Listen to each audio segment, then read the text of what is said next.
tiempo lo dirá.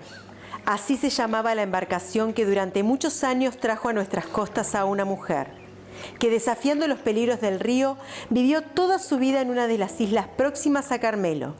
Una mujer que se convirtió en leyenda, amada por unos, temida y odiada por otros. Ella es Julia, y esta es su historia.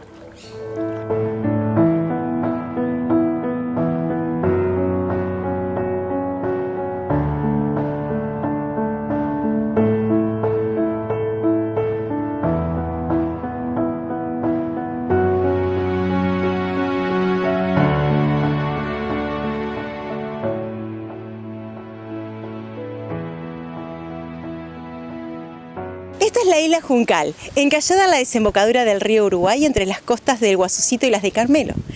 Aquí nació el 19 de junio de 1890 doña Julia Lafranconi, la segunda de 6 hermanos, hija del italiano Enrique Lafranconi y de una mulata que vivía en Salto, doña María Concepción Serrano.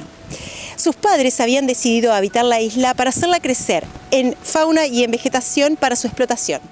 La isla, como se llama Juncal, había cantidad de juncos, ¿no? Y árboles autóctonos, ceibo, sauce, árboles autóctonos, árboles de ribera, sarandí, un montón de árboles comunes. Pero él quería asentarse en ese lugar porque veía como estratégico el lugar, cerca de Nueva Palmira, de Carmelo, jurisdicción con Carmelo, Islas Argentinas, Delta, Islas Argentinas. Le era propicio no solo para cultivar la tierra, porque a él le gustaba mucho lo de cultivar la tierra, sino, y criar algún animal, lógico, sino para la pesca, porque también se ve que la pesca artesanal como que le fue gustando. Y bueno, y pidió acá seguramente en Montevideo, yo sé que él pidió esa isla para trabajarla y hacer más próspera la isla.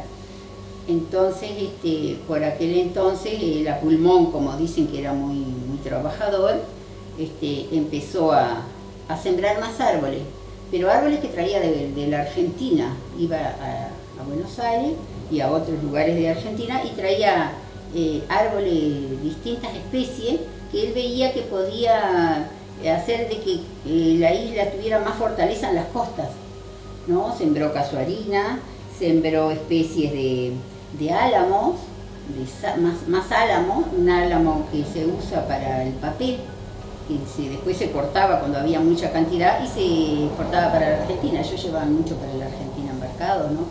Y sembró mucho árbol frutal, mucho cítrico de todas las especies de cítrico, perales también, manzano, ciruelas de distintas variedades de ciruela, y bueno, y fue creciendo la isla. Bueno, el formio, que también yo comenté en un momento que el formio lo ponía en la costa, donde más la marea golpea la costa, porque si el formio tiene una raíz que se hace un entramado para que la costa no se derrumbe, vamos a decir, ¿no? La tierra. Y después sembró también, que se hace mucha cantidad, caña de azúcar, y bueno, había una cantidad de especies que la verdad que de árboles que fue fabuloso. Está el álamo carolino, ese famoso álamo carolino que es muy bonito, y seguramente a él le traía recuerdos de niño también. Y bueno, se fue prosperando la isla, fue trabajando. Cuando conoció a la mamá de Julia, la esposa, que era muy joven, ella muy jovencita, le propuso de ir a la isla y ella le dijo que sí. Formó pareja y trabajaron a la par, porque ella también era muy luchadora y andaba con él para todo lo que sea trabajo de monte, ¿verdad? Y de siembra y demás. Y bueno, con los años cada vez fue mejorando, ampliando la isla, creciendo, porque no sé qué cantidad de hectáreas, las millas sobre la costa, no sé qué cantidad de hectárea es, pero es muy grande. La isla es ahora, en este momento, tiene, según recuerdo, algo de 175 hectáreas. Pero dentro de la isla es posible que haya sido todo por arrastre del río. Ahí hace un remanso el río, entonces se van juntando cosas y de a poco se van juntando juncos, todo lo que tira el río, y se va formando los árboles, se van prendiendo y se va armando una isla. Ahora, ese proceso lleva muchos años, pero muchos años, y cierto cuidado. Y lo que había era nutria, que fue lo que me convidó un día a comer y que después me la hizo como 2 o 3 veces porque yo le dije que me había gustado. Era un guiso de nutria. Y después en la laguna central estaban los carpinchos, que había mucha cantidad, y había lobo de río también, que había mucha cantidad. Por eso es que a la isla llegaba mucho cazador furtivo, que no entraban por donde estaba el destacamento, que generalmente entraban por la punta norte, porque iban a cazar carpinchos que en aquella época se utilizaba el cuero de carpincho para hacer billeteras y monederos en Buenos Aires, y el lobo de río, que todavía era una piel más costosa, más allá de la nutria, ¿no? Julia estaba destinada a continuar con el legado de su padre. Por eso, a diferencia de sus hermanos, vivió en esta isla durante sus 86 años, transformándose en toda una leyenda por ser la única mujer que vivió tantos años haciéndose cargo de una isla, demostrando su fuerza y coraje. Ya con 15 años, a la muerte de su padre, se puso al frente de la Juncal, incluso disputando el liderazgo con su hermano Andrés, quien murió años después en dudosas circunstancias. Y ella tenía problemas con ese hermano, que el hermano, según mamá, era como una dona, era muy bonita y muy sociable, pero que ella no quería saber con el hermano porque ella quería tener la voz cantante de niña, ella tenía su poderío, quería su poderío en esa isla, porque estaba el papá y quedaba como segunda persona ella.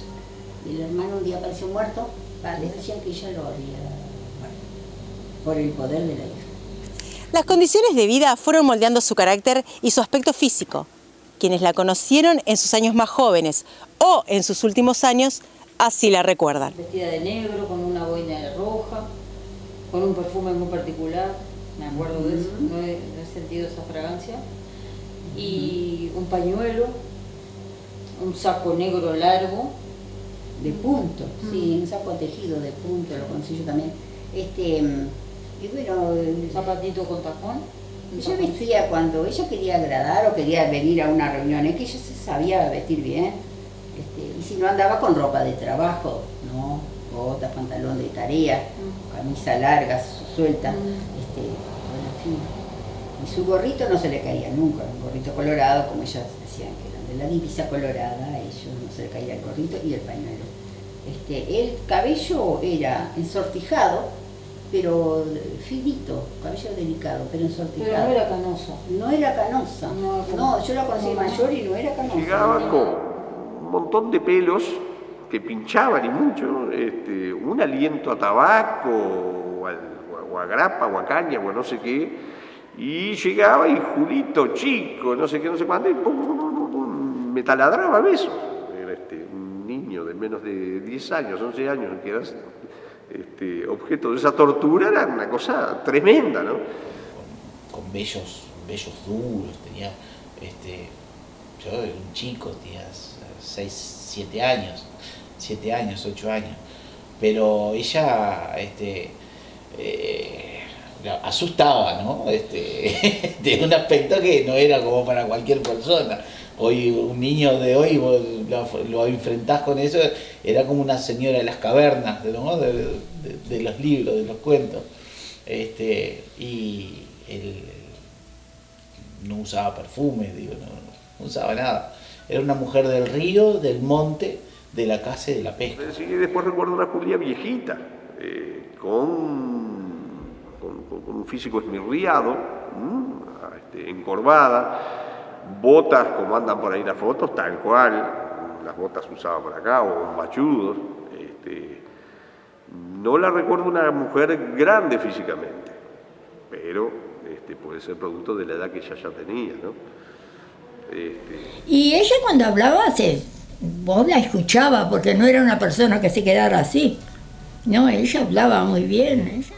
Bueno, me llamó la atención en doña Julia, que yo esperaba, que si algún día la veía, iba a encontrar una persona que en el lenguaje iba a ser un lenguaje un poco particular de una persona que vive sola en una isla y que no iba a ser muy fluido.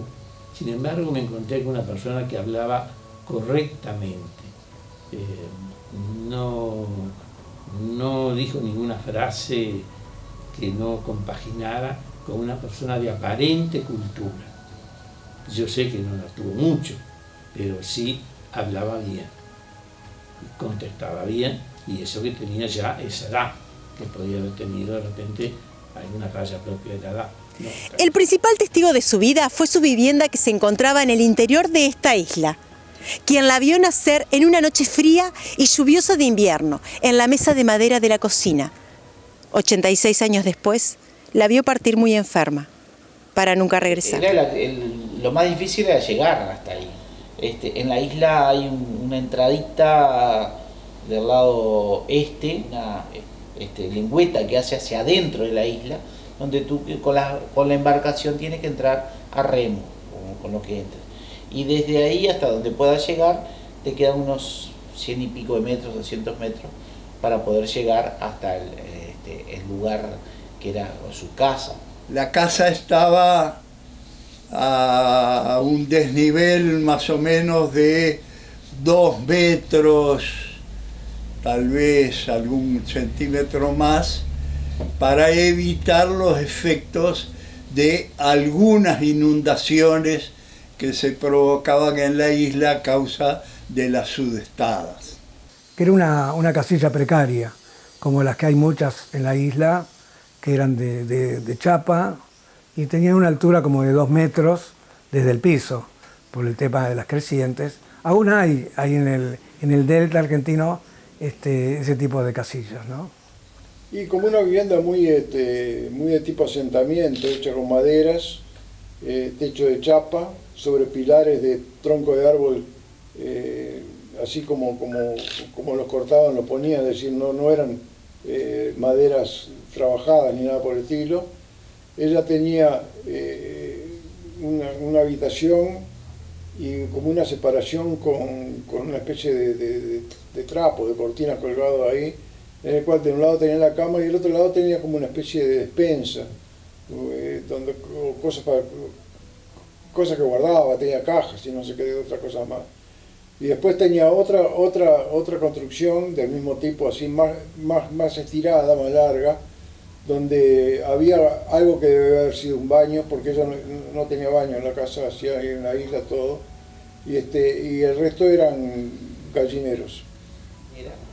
Y tenía una habitación amplia, donde a través de otros palos le colgaba un tul que se protegía de los mosquitos y de las arañas, donde sobre una cama tendida sobre palos, también era tipo una cama turca, era un pedazo, un catre grande, que estaba cubierto por ese tul, y ese era su aposento.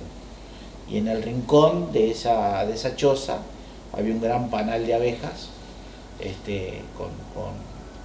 que producían miel y todo lo demás, y ella le decían que eran las nenas, que no le fuéramos a tocar las nenas. Donde ella estaba había un entorno abierto, un entorno de poca maleza. Ella lo mantenía, lo trabajaba, y tenía pocas cosas, siempre sobre fogones.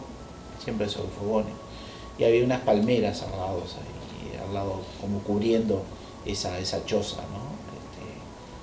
Una cosa curiosa que tenía doña Julia en la casa era una colmena. Una colmena era su compañía, ¿no? Ella decía que las abejas, a los que tenían malas intenciones o malos pensamientos, las abejas los picaban, ¿no? A ella jamás la picaron. Los mosquitos isleros que había eran grandes y andaban en bandadas terriblemente grandes.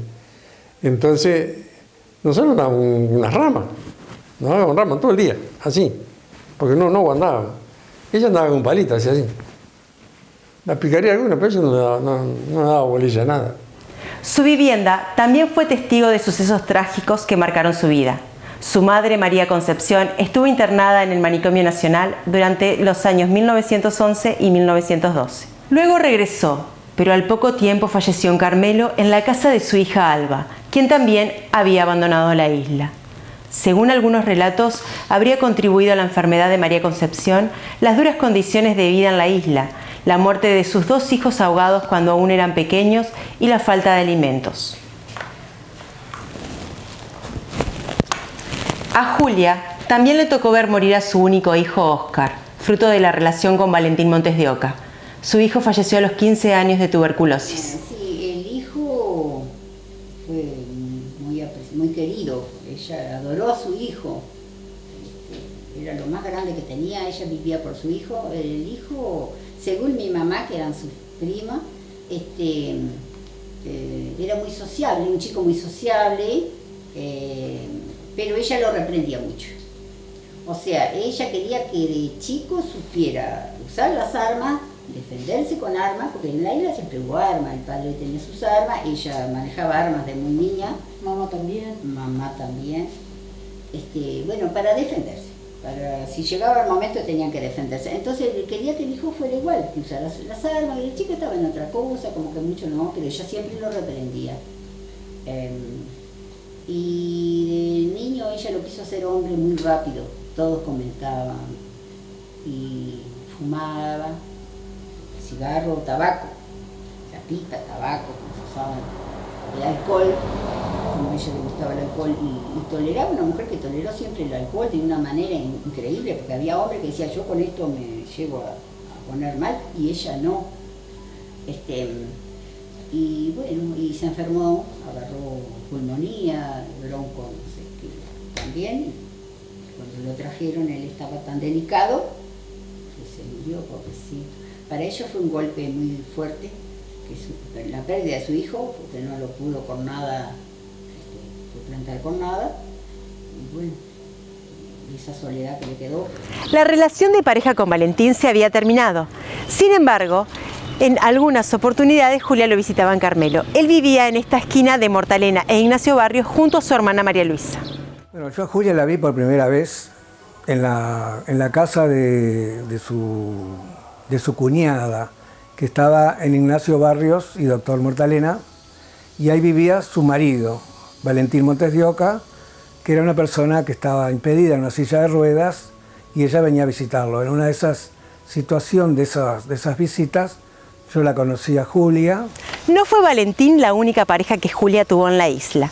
Un capítulo importante en su vida lo ocupó Ramón Guillermino, quien convivió con ella varios años, pero cuya ruptura casi termina en un crimen pasional. Ramón engañó a Julia con su sobrina Mercedes, la hija de su hermana Alba, una de las 3 sobrinas que Julia había criado en la isla cuando Alba las abandonó. Según contaba la propia Julia, ella lo sorprendió en unos cañaverales cerca de su vivienda.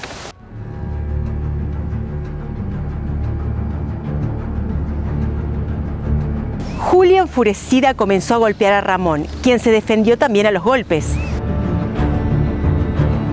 Ante la superioridad de fuerza de su pareja, Julia corrió a su habitación a buscar el revólver que guardaba debajo de la almohada. Pero fue alcanzada por Ramón, que le tiró una cuchilla, que Julia pudo esquivar. Seguidamente se abalanzó sobre ella para impedir que agarrara el revólver y le dobló los dedos para atrás, quebrándoselos.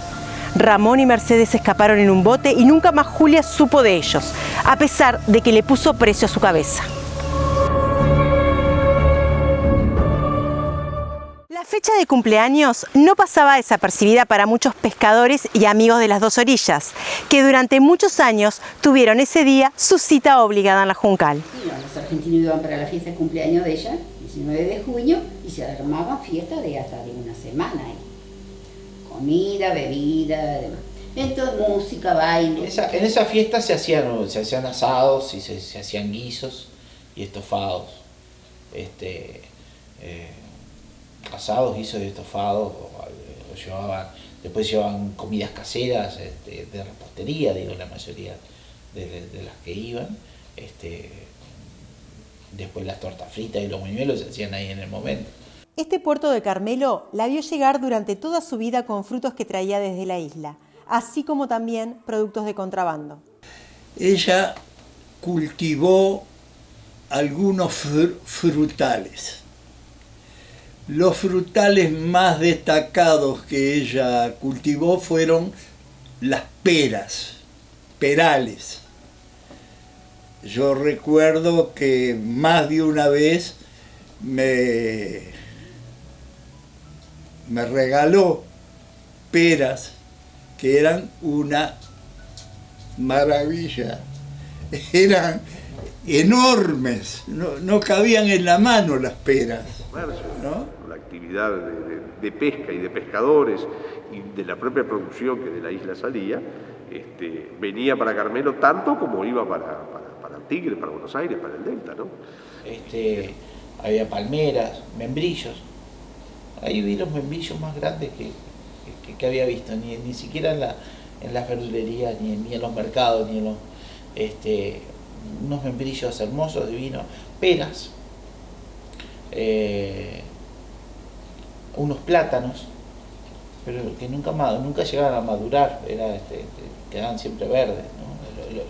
El relato que hacía del contrabando, ella cruzaba mientras pudo hacerlo sola, ella iba y negociaba en las islas de enfrente, del lado argentino, que el Naranjo, estaba Guasucito, está y hay el Naranjo, y hay otras islas ahí internas del delta del Tigre, donde ella hacía las negociaciones. Inclusive había particulares que normalmente iban al Naranjo. Yo recuerdo que había particulares que iban al Naranjo, que era una isla de comercio, más que nada, que abastecía a la mayoría de las islas del delta. Porque yo recuerdo que ella llegaba al puerto de Yates, y la gente se juntaba para verla. Y recuerdo que se había sacado una foto, porque los porteños se volvían locos con Julia, con una raya colgando. Creo que la había pescado ella, la raya. Y los porteños le hacían preguntas, y que esto, y que lo otro, y mientras tomaba algo, siempre la convidaban con algo los porteños. No sé si era whisky, si era vino, pero siempre estaba tomando algo con ellos ahí. Esto demuestra que Julia ya era un mito antes de morir.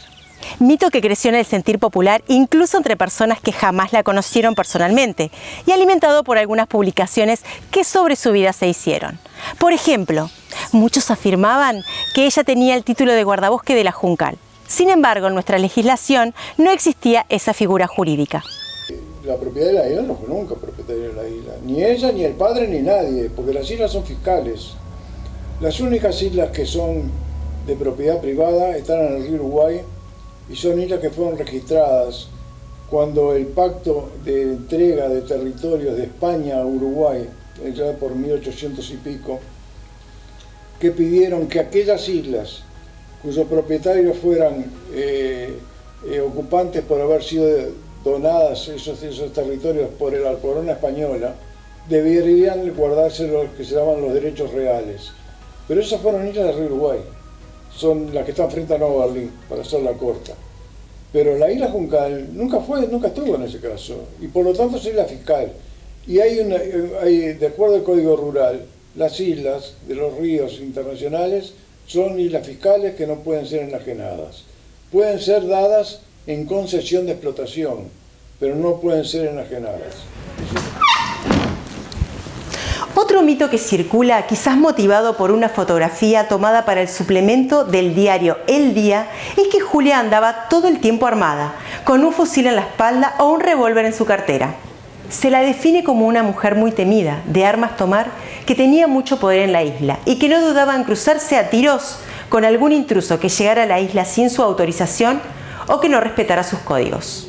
Y mire, todo lo que dicen de que andaba armada y con cuchillos en la espalda y facones y todo lo demás, eso no creo nada, porque yo nunca la vi armada. Las armas que ella me las mostró era un revólver 32 del año 1900, con balas anteriores, que quiere decir que ya ni tiraban nada, y una carabina, un fusil de perdigonero, de un perdigón solo, que también era de época de principio de siglo, ¿no? De principio del siglo pasado. Quienes la conocieron mencionan su adhesión al Partido Colorado. Incluso narran que comúnmente se la veía con una gorra colorada en su cabeza y algunos llegaron a decir que era amiga del entonces presidente Luis Valleverres, quien en una oportunidad visitó la isla en el año 1948. La misión del Servicio de Inteligencia del Ejército de acá para ver qué pasaba con la isla, si era la verdad, esos los rumores que podía ser que fuera poblada por argentinos. Estando el guardacosta allá, pasó en otra unidad de la Armada el presidente Valle para ir a encontrarse con Perón, creo que fue, ¿no? Al río Uruguay, y como le dijeron de que estaba el otro guardacosta ahí y que estaba que doña Julia, agarró y por turismear, digamos, bajó y estuvo un rato, y al rato siguieron el viaje. Ese fue todo el conocimiento que tuvo. No era amiga personal de nada, fue dos estadías esas casuales y nada más. En este panteón descansan actualmente los restos de doña Julia. Fue construido en honor a su hijo Óscar en el año 1946. Sorprende, dadas las condiciones de vida de Julia, que haya decidido crear un panteón en una época donde su costo era muy elevado y quedaba limitado a un determinado sector social, que reflejaba de este modo estatus socioeconómico. Es de los viejos panteones en los cuales el panteón es como una casita, como un espacio, pero los cuerpos no están allí, sino que están en un sótano. Eso ya no se permite más, no se hacen más vitró. Hoy un vitró sale dinero, bastante. Pienso en esa época tiene que haber hecho un esfuerzo y haber estado impregnada de un amor muy especial para hacer un homenaje a una persona y con lujo de detalle, si se quiere. Los vitrales fueron traídos de Brasil. En uno de ellos se observa la Virgen de Jamestown, donde se destaca el amor recíproco entre María y el niño, que puede traslucir el amor de Julia por su hijo y la proyección de vida en familia. En el otro vitral se encuentra la Virgen María sola. Está de pie, en posición frontal, cabeza ligeramente inclinada y los ojos mirando a la nada misma, generando expresión de vacío, de soledad. Las manos están en posición de pedido de oración, pero si la vinculamos con la vida de Julia, también refleja la ausencia de su hijo y el dolor en su corazón. Si bien Julia rara vez hablaba de la pérdida de su hijo de 15 años, seguramente esta fue su forma de honrarlo, de dignificarlo, en un espacio armónico con diseño propio. Algo curioso es que al pie de uno de los vitrales dice Ramón Guillermino, persona que era su pareja cuando decidió crear ese panteón, y con quien seguramente anhelaban aquellos años permanecer hasta la eternidad.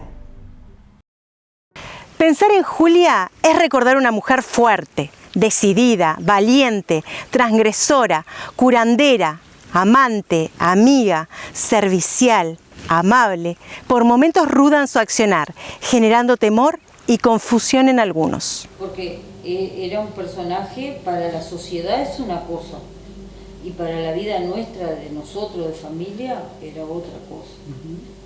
Vimos y padecimos en cierta forma cosas de la familia, con respecto a ella, ¿no?